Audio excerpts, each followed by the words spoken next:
주시는 하나님의 말씀은 신약 성경 마태복음 6장 9절에서 15절입니다. 마태복음 6장 9절에서 15절, 저와 여러분들이 한 절씩 교독하시고 마지막 절 합독하겠습니다. 그러므로 너희는 이렇게 기도하라. 하늘에 계신 우리 아버지여, 이름이 거룩히 여김을 받으시오며 나라가 임하시오며 뜻이 하늘에서 이루어진 것 같이 땅에서도 이루어지이다. 오늘 우리에게 일용할 양식을 주시옵고 우리가 우리에게 죄진 자를 사하여 준 것 같이 우리 죄를 사하여 주시옵고 우리를 시험에 들게 하지 마시옵고 다만 악에서 구하시옵소서. 나라와 권세와 영광이 아버지께 영원히 있사옵나이다. 아멘. 너희가 사람의 잘못을 용서하면 너희 하늘 아버지께서도 너희 잘못을 용서하시리라. 합독하겠습니다. 너희 사람의 잘못을 용서하지 아니하면 너희 아버지께서도 너희 잘못을 용서하지 아니하시리라. 아멘. 교회사를 살펴보면 교회가 태동한 그 순간부터 지금까지 주기도, 사도신경, 십계명, 이 세 가지를 참 중요하게 여겼다는 것을 알 수 있습니다. 사실 이 세 가지는요, 아무리 강조해도 지나침이 없습니다. 초대교회 시대 때부터 교회의 새신자나 어린이들은 이 세 가지로 교육을 했어요. 그리고 그때부터 세례를 받고자 하는 사람들도 이 세 가지로 교육을 했습니다. 중세 시대에 들어와서 종교개혁을 일으킨 마틴 루터가 쓴 교회 교리서가 있어요. 그 내용도 이 세 가지 주기도, 사도신경, 십계명을 풀어놓은 것입니다. 존 칼빈, 그가 쓴 유명한 기독교 강요, 그 초판도 바로 이 세 가지에 대한 내용이에요. 현대 우리 개신교가 인정하고 받아들이고 있는 중요한 교리들이 있습니다.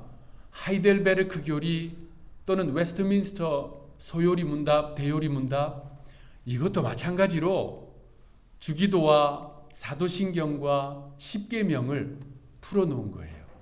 그러니까 교회 교육의 최고봉은 무엇이냐?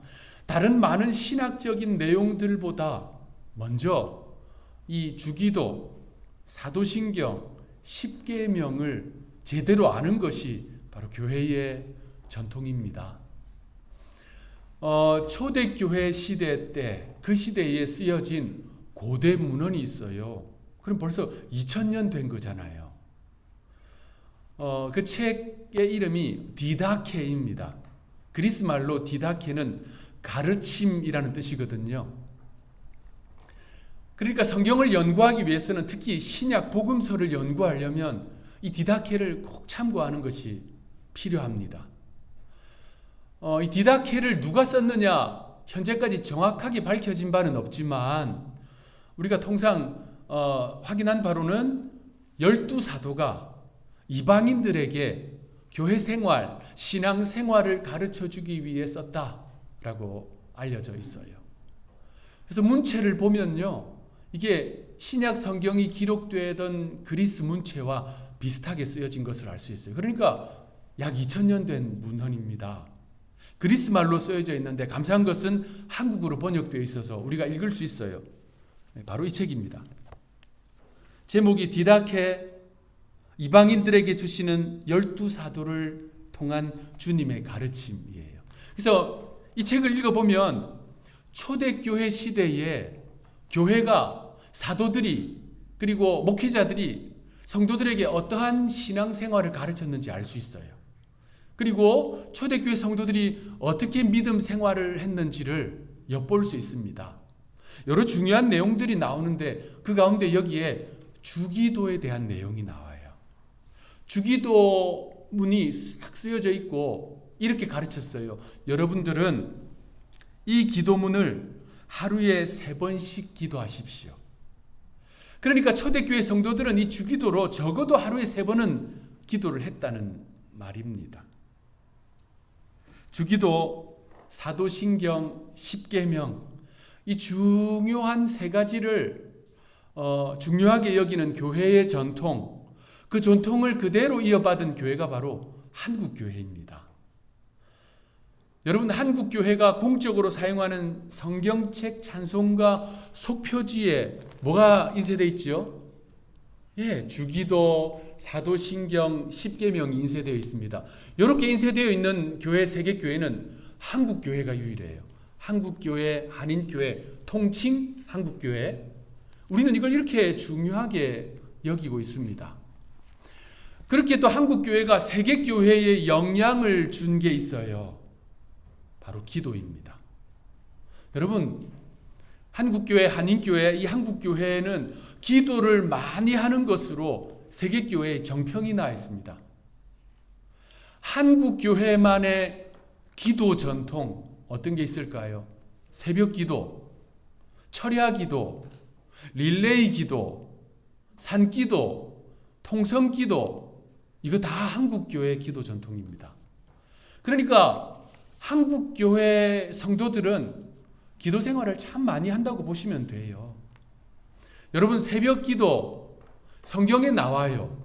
성경에 나오는 기도입니다. 다윗도 새벽에 기도했고요. 우리 예수님도 새벽 미명에 기도하셨잖아요. 그런데 그 새벽 기도를 새벽 기도회라고 정착시킨 민족은 한국입니다. 요즘은 이 한국교회의 새벽 기도회를 벤치마킹한 세계교회들이 많이 있습니다. 산기도, 여러분 산기도 해보셨습니까? 저는 청년 시절에도 믿음의 친구들과 함께 산에 올라가서 기도를 하고, 또 한국에서 목회할 때는 성도들을 모시고 산에 가서 기도하기도 했습니다. 미국에서는 좀 어려운 것 같아요. 이것은 제가 이런 이야기를 들었습니다. 어떤 한국인이 미국에 이민을 오셨는데 아주 기도 많이 하는 신실한 크리스찬이었어요. 그런데 이민 생활 처음 하면 어때요? 여러 가지 불편하고 어려운 점이 많잖아요. 말도 전혀 안 통하지요. 또 미국의 이 체계가 익숙하지 않으니까 불편한 점이 참 많았어요. 답답한 마음을 안고 집 뒤에 있는 산으로 올라가서 기도를 시작했습니다. 처음 기도 이제 조용히 하는데 하다 보니 그렇게 되나요? 주야 부르짖으면서 눈물을 흘리면서 막 간절하게 기도하고 있는데 지나가는 미국 사람이 그걸 들은 거예요. 어떻게 했을까요? 누가 산에서 조난을 당해가지고 헬프 미 하는 줄 알고 911에 신고를 한 거예요. 그래서 911 대원이 올라가 보니까 웬 한국 사람이 눈물을 막 닭똥같이 흘리면서 주야 부르짖으면서 기도하고 있는 거예요. 그래서 결국 이제 다시는 산에서 그렇게 기도하지 않겠다고 다짐하고 풀려났다는 슬픈 이야기가 있습니다. 어쨌든 한국의 그리스도인들은 산에 올라가서 기도 많이 하잖아요.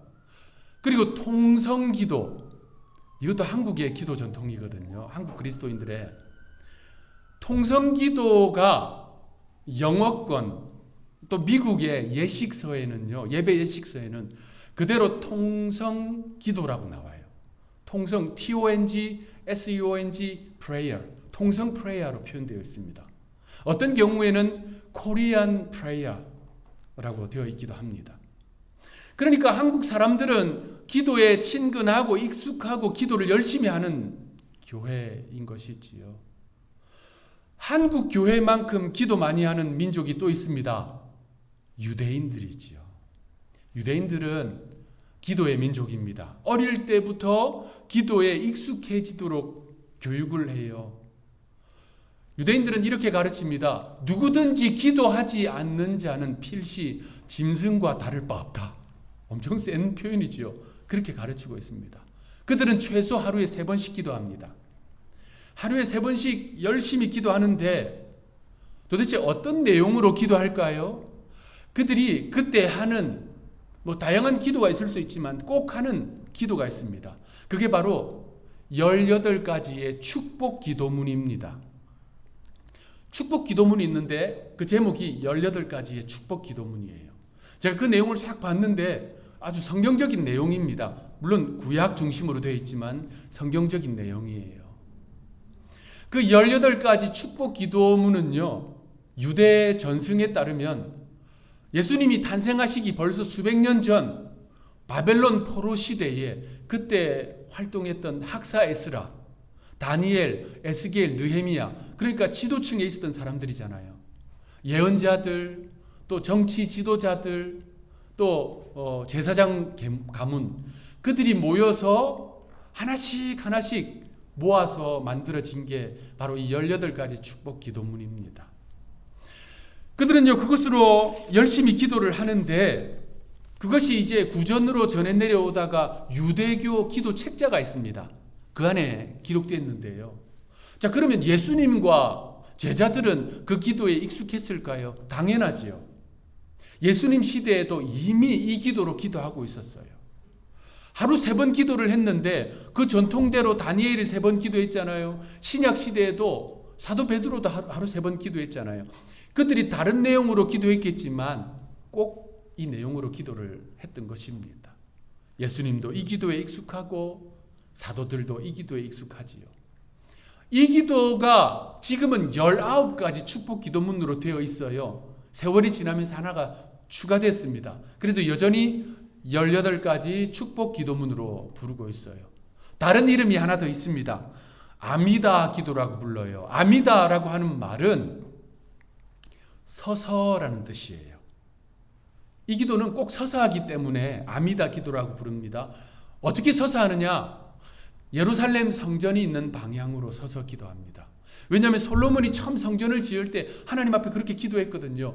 누구든지 어디에 있든지 성전을 바라보며 기도한다면 하나님 들어주십시오라고 하나님께 그때 못을 박았거든요. 그래서 그들은요, 세계의 어느 나라 어느 위치에 있던 간에 서서 성전을 바라보면서 자신과 자신의 민족에게 그 19가지 축복을 내려주시도록 기도하고 있어요. 예수님 시대에 이 기도로 기도했고요. 또 그들이 기도한 내용이 있습니다. 제가 지난 주일에 말씀드렸지요. 그들이 어떤 공동체, 어떤 교단, 어떤 교파에 소속되어 있든지 그 교파, 교단, 공동체가 가르쳐주는 기도문으로 기도를 했습니다. 예를 들어서 제가 바리새파라면 바리새파가 가르쳐주는 기도문으로 기도를 했어요. 하루 3번. 사두개파는 사두개파 기도문, 에세네파는 에세네파 기도문, 예수님 시대에 존재했던 교파들이거든요. 그리고 세례 요한도 자신을 따르고 있는, 요한을 랍비로 추종하면서 따르고 있는 사람들에게 요한 기도문을 가르쳐서 기도하게 했어요. 그런데 그들이 가르쳐준 이러한 기도문의 특징이 있습니다. 그냥 단순한 기도가 아니에요. 이 기도 안에는 자신들이 누구인지 정체성을 담고 있고요. 그리고 그들이 앞으로 무엇을 해야 하는지 비전이 담겨 있었어요. 그래서 오늘날로 말하면 그들의 그 기도는 비전 선언문이라고 보시면 돼요. 우리는 이렇게 살 것이다. 우리는 이러한 존재다. 한 제자가 예수님께 찾아 나왔습니다. 주님, 저희에게도 기도를 가르쳐 주세요. 그래서 가르쳐 주신 주기도도 마찬가지예요. 이 주기도는 단순히 개인의 경건을 위한 기도를 넘어섭니다. 이 안에는요, 정체성이 담겨 있어요. 이 안에는 비전이 담겨 있어요. 그리스도인은 어떤 존재인가? 그 정체성이 바로 이 기도 안에 담겨 있습니다. 그리스도인은 어떤 삶을 살아야 하는가? 하나님을 아바, 아버지라 부르고 예수님을 따라서 제자의 길을 살아가고 있는 사람들은 어떤 존재이며 어떤 삶을 살아야 하는가가 이 주기도 안에 담겨 있는 거예요. 그러니까 우리는요, 이 중요한 주기도를 제대로 알고 기도해야 한다라는 말씀을 드리는 것입니다.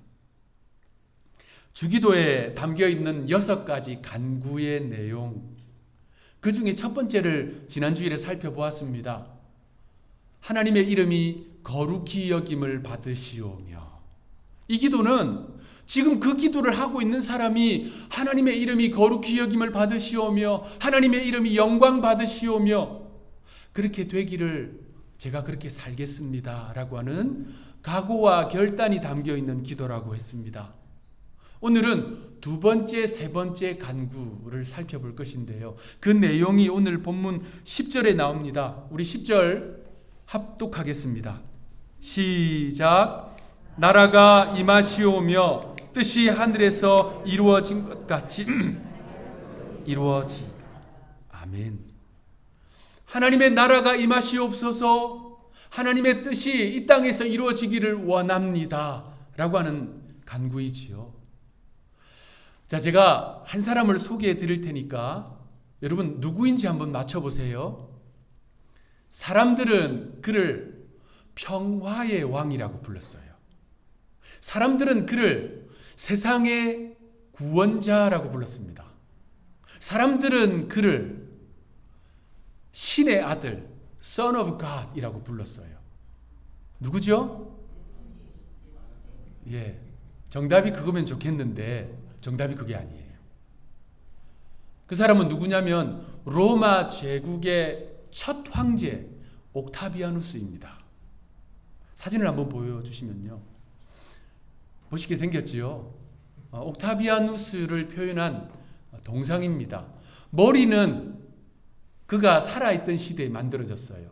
그런데 이제 어떻게 파괴가 됐는지 몸통은 2세기경에 만들어진 동상입니다. 저 비슷하게 생겼나 봐요. 그 시대 사람들은 이 옥타비아누스를 그렇게 불렀어요. 평화의 왕, 세상의 구원자, 신의 아들. 그 이유가 있어요.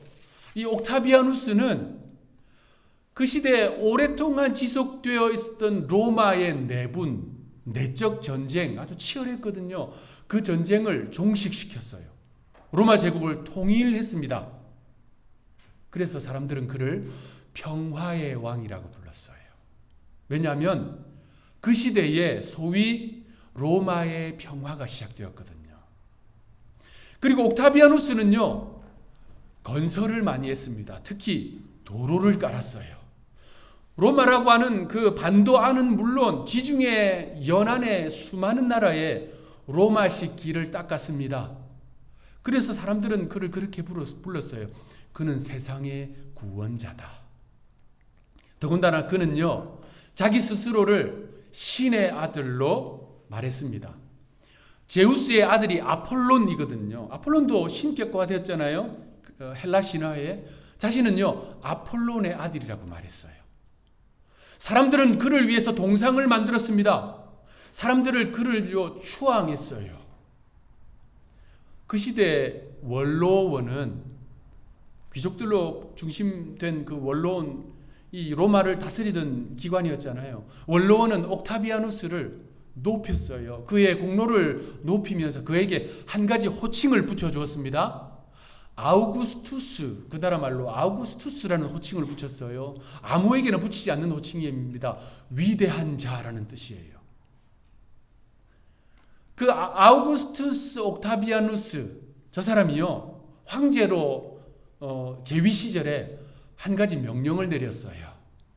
무슨 명령을 내렸냐면요, 그 넓은 식민지 전체에 인구 호적령을, 그러니까 이제 호적을 하라, 인구조사 호적을 하라라는 명령을 내렸습니다.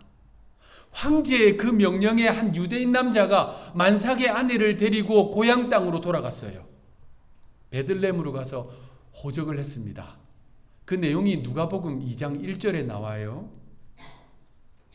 누가복음 2장 1절. 그때에 가이사 아구스도가 영을 내려 천하로 다 호적하라 하였으니. 자, 누가복음 2장 1절에 나오는 이 사람이 바로 아우구스투스 옥타비아누스입니다. 그때 태어나신 분이 누구지요? 예수님이에요. 바로 이 시대에 예수님이 태어나신 것입니다. 로마 사람들이 평화의 왕, 세상의 구원자, 신의 아들이라고 추앙한 이 아우구스투스 옥타비아누스는요, 막강한 로마의 군대를 앞세워서 제국을 확장하기 시작했습니다. 그는요, 20번이 넘는 원정을 나갔어요. 다 승리하고 돌아옵니다. 그러면서 잘 닦인 로마의 길로 군사를 보내고 마차를 보내서 정복을 하고, 그리고 그 식민지에서 빼앗은 물자들을 로마로 가지고 왔어요. 그러니까 로마는 점점 부강해지는 것이지요. 그 시대에 로마 제국식 삶의 방식은요, 매혹적이었습니다. 여유 속에서 부유함을 누렸어요. 그리고 그 시대 로마 사람들은 스스로 우월하다고 생각하면서 쾌락을 즐겼습니다. 그러다 보니까 그 시대에 많은 사람들은 로마 사람처럼 되기를 바랬어요. 로마 제국의 삶의 방식을 따라하기를 바랬습니다. 어떤 사람들은 큰 돈을 들여서 로마 시민권을 사려고 했습니다. 자, 그런데 여러분, 그렇게 로마식 삶의 방식을 지탱하기 위해서는 많은 사람들의 고통이 발생했던 것입니다.